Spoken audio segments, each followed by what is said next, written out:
There's a lack of child care where they can't find or afford child care. Is there a fix for that? Well, people decide to have families and become parents. That's something they need to consider when they make that choice.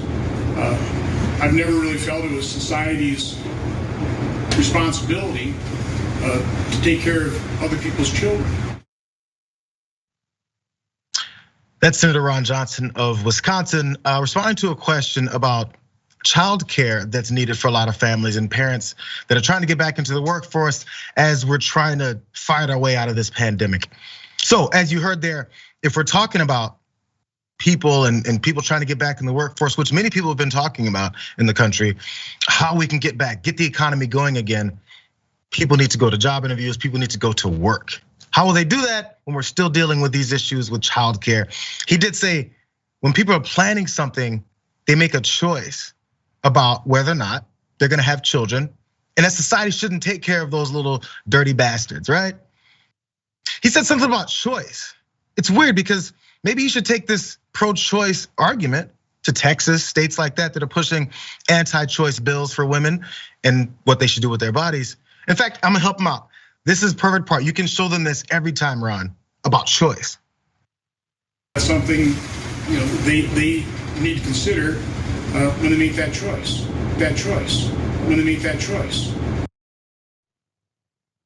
It's striking how choice is a term that when you use it and it benefits your argument, that suddenly it's a good thing. But when it's not politically expedient for you, choice is just the worst thing you can do. We're supposed to tell you what to do in this free country.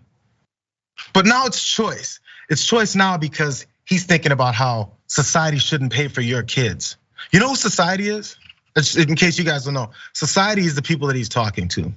Society, those folks that he says we're not paying for your children. We pay into this. We're society. We're taxpayers. So it's not someone else paying for us and we're getting handouts and we're these lazy Americans.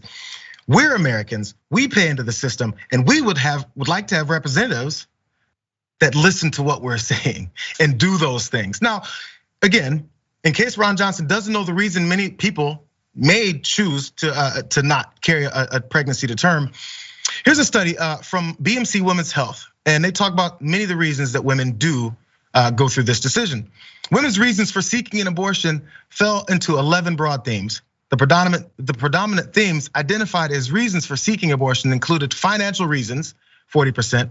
What was that about? Making sure you know that your finances are right, Ron? Okay, 40%, timing 36%, partner-related reasons 31%, and the need to focus on other children 29%. Most women reported multiple reasons for seeking an abortion, crossing over several themes, and that one was at 64%. Let's keep that up again for another second. I know you guys want to see my face again, but I just want to point out a couple of those numbers. 40% financial reasons, already pointed that out. 36% timing. You know what else we have this, you can come back now. You guys have this thought process that it's just a bunch of 16 to 18 to 25-year-old women who are seeking this. And it's because they're irresponsible, it's because they're just wilding out and they're just loose women, and they don't know how to really take care of themselves. And next thing you know, they're just destroying our economy and our society with all of their wildness. Did you see that? It said other children is another thing, partner-related issues, another reason. Sounds like there's other things that women might have to take into consideration. And someone like me or Ron Johnson, who've never been through a pregnancy or having a child, have no say in. We don't do it.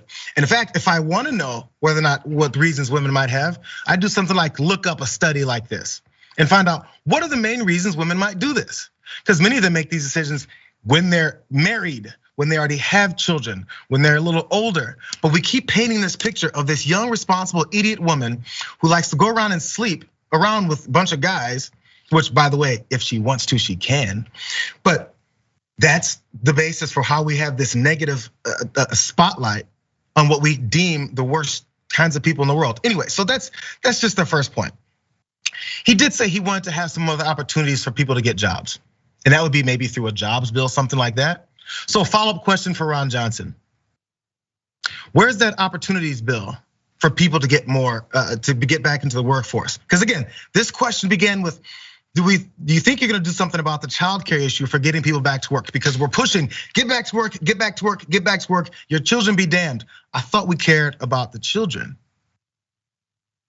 Anyways, he doesn't really have a proposal, but luckily, other Wisconsin Republicans, state level Republicans, do have a proposal.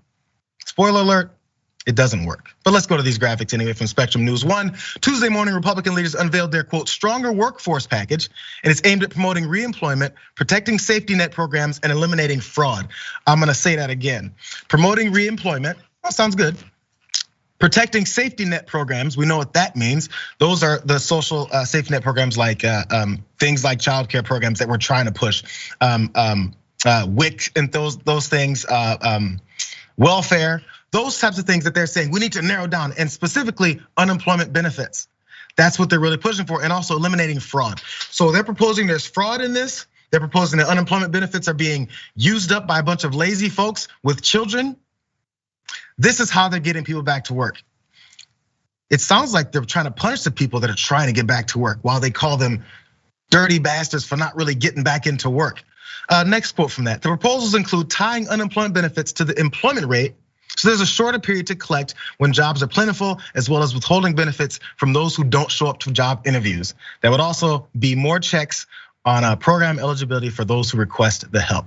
It sounds like they're targeting the people that they want to get back to work. Isn't this crazy? It's funny how Republicans have always done this. And I was gonna go to another point from 2012, when we had previous Republicans in office and they had a big jobs program. I'm not gonna take you through that, but I will tell you that multiple economists that spoke about that previous program said, it looks like this is a narrowed down thing and it's a special interest bill.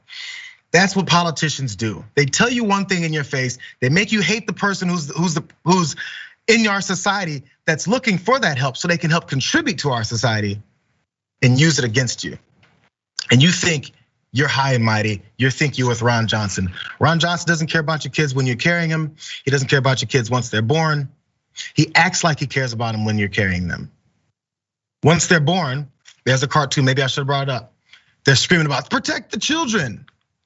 As soon as the child is born, it's forget that child. What's the matter with you? You need to take care of your snotty nosed brat. Now give me some money.